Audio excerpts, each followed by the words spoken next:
Bonjour les amis, aujourd'hui, petite vidéo pour vous parler des chiffres officiels concernant la population mondiale actuelle, dont je pense qu'ils sont faux.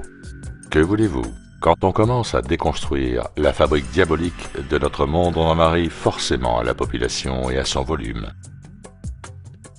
Sur le site de l'INED, l'Institut national des études démographiques, on trouve pour l'année 2018 l'estimation suivante de la population mondiale dont les données, nous dit-on, proviennent essentiellement de la World Population Data Sheet, publiée par la Population Reference Bureau, cet organisme indépendant qui synthétise chaque année les chiffres émanant de plusieurs sources, essentiellement la division de la population des Nations Unies, le Bureau de recensement des États-Unis, le Conseil de l'Europe et l'INED.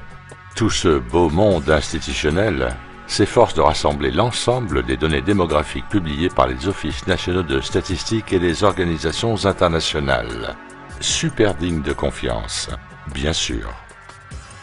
Nous serions donc, selon eux, sur notre belle Terre plane, nous les humains, près de 7 milliards 600 millions. Waouh, c'est énorme! Et si l'on en croit les projections de l'ONU disponibles sur le site de l'INED, toujours, nous serions en 2030, c'est-à-dire dans 12 ans, plus de 8 milliards 500 millions, et nous dépasserions les 10 milliards vers 2056. Ces chiffres sont vraiment incroyables. C'est un peu comme les 90 millions de kilomètres de distance du Soleil par rapport à notre Terre. Tout ça est hors de portée de l'imagination humaine, et c'est bien pour cela que ces chiffres existent. Pour nous maintenir dans l'illusion de la crainte, de la confusion. Regardons les taux de natalité et de mortalité pour 2018. Au passage, on notera que l'Inde et la Chine concentrent près de 28% de la population mondiale, deux pays dans lesquels les recensements doivent être assez compliqués, j'imagine. Pour 2018 donc, la différence projetée mondiale entre les naissances et les décès est de 81 290 000. Il y aura donc en projection 81 290 000 humains de plus sur notre belle Terre à la fin de l'année. Comparons avec 2017, toujours sur le site de l'INED. 91 780 000 humains de plus en 2017. Ok, il y a une différence, pourquoi pas. Mais j'ai trouvé d'autres chiffres encore différents sur d'autres sites. D'abord sur populationdata.net qui nous dit que l'année 2017 a vu sa population augmenter de 78 millions d'habitants. Ça fait quand même près de 14 millions de différence, c'est pas rien. Puis ensuite sur population.city, où les données pour 2018, calculées sur une base quotidienne, nous donnent un différentiel de 227 298 naissances par jour, ce qui équivaut à 82 963 770 naissances pour l'année, donc à nouveau un chiffre assez différent. Donc ça, c'est pour la confusion, essentielle à leur stratégie.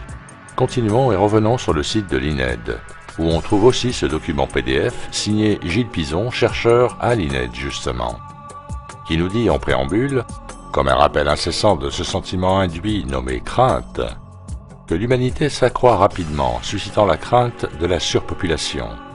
Les projections des démographes annoncent une poursuite de la croissance pendant encore quelques décennies, mais à un rythme décélérant d'année en année.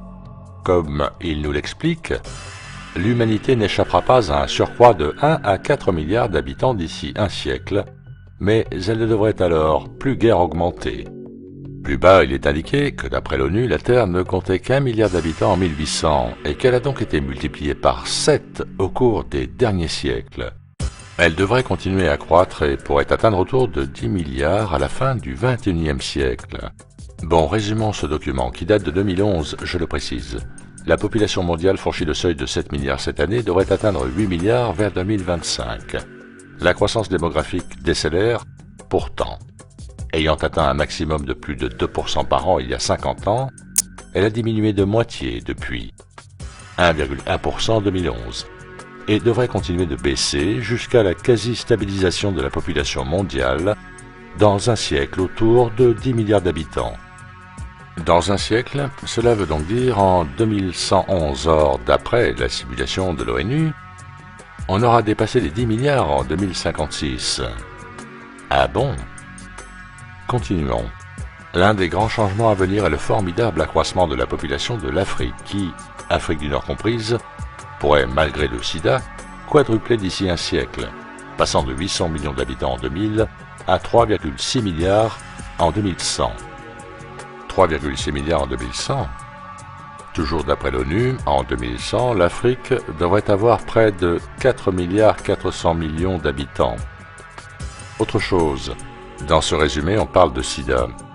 On se demande comment il est possible que malgré l'épidémie de sida qui a ravagé ce pays, cette croissance soit si importante. Petite parenthèse ici, j'ai mis sur YouTube, il y a déjà un certain temps, une vidéo dénonçant le hoax du sida, dont le titre est « Sida, la fraude du VIH », que je vous encourage à voir ou à revoir et qui s'intègre assez bien dans ce scénario de manipulation globale des chiffres, surtout par rapport à l'Afrique. Revenons à tous ces chiffres et regardons rapidement un classement d'une trentaine des plus grandes villes du monde et de leur métropole, je précise, en termes de population, dont j'ai calculé le total et nous avons là pas loin de 500 millions d'habitants. Donc 500 millions d'habitants par rapport à 7,5 milliards, ça veut dire qu'il reste 7 milliards à répartir partout ailleurs. Je vous laisse y penser. Tout ceci est lié, les amis. Et pour appuyer ce que j'avance, je vous ramène à l'agenda 21, devenu l'agenda 2030, programme du Nouvel Ordre Mondial, présenté comme la solution au réchauffement climatique, théorie complètement bidon, que je vous invite à rechercher, mais qui en réalité prépare la dépopulation.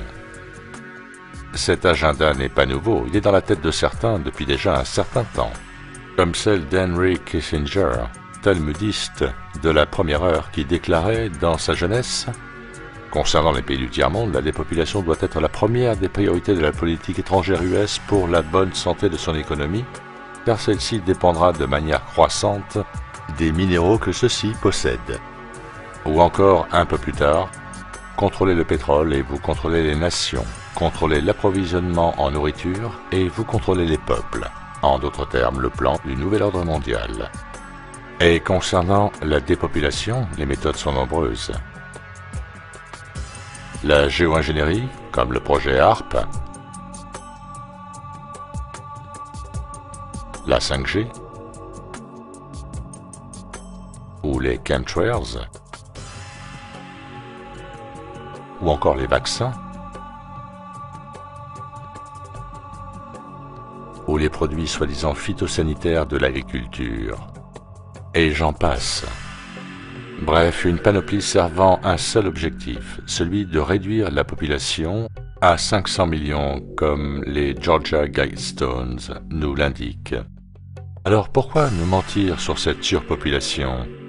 Et si celle-ci n'est pas réelle, et plus basse qu'annoncée, pourquoi veulent-ils absolument la réduire? Eh bien, je pense qu'ils jouent sur plusieurs tableaux en même temps. D'abord, ils veulent absolument maintenir la peur, la crainte, coûte que coûte. Ensuite, ils veulent justifier la fraude du réchauffement climatique. Justifier l'immigration par les guerres que cette surpopulation provoque, alors qu'ils les déclenchent eux-mêmes. Permettre ensuite une spéculation financière débridée, déclenchant famine et pauvreté à travers le monde. Donc si nous ne sommes pas aussi nombreux, combien serions-nous? Eh bien, j'en sais rien, bien entendu. Mais à mon sens, entre 1 milliard et 2 milliards au grand maximum, pas plus.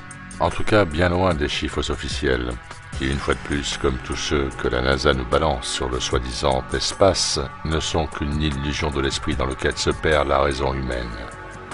Mais malgré que nous ne soyons pas aussi nombreux qu'ils le prétendent, ils veulent quand même nous réduire à 500 millions d'habitants.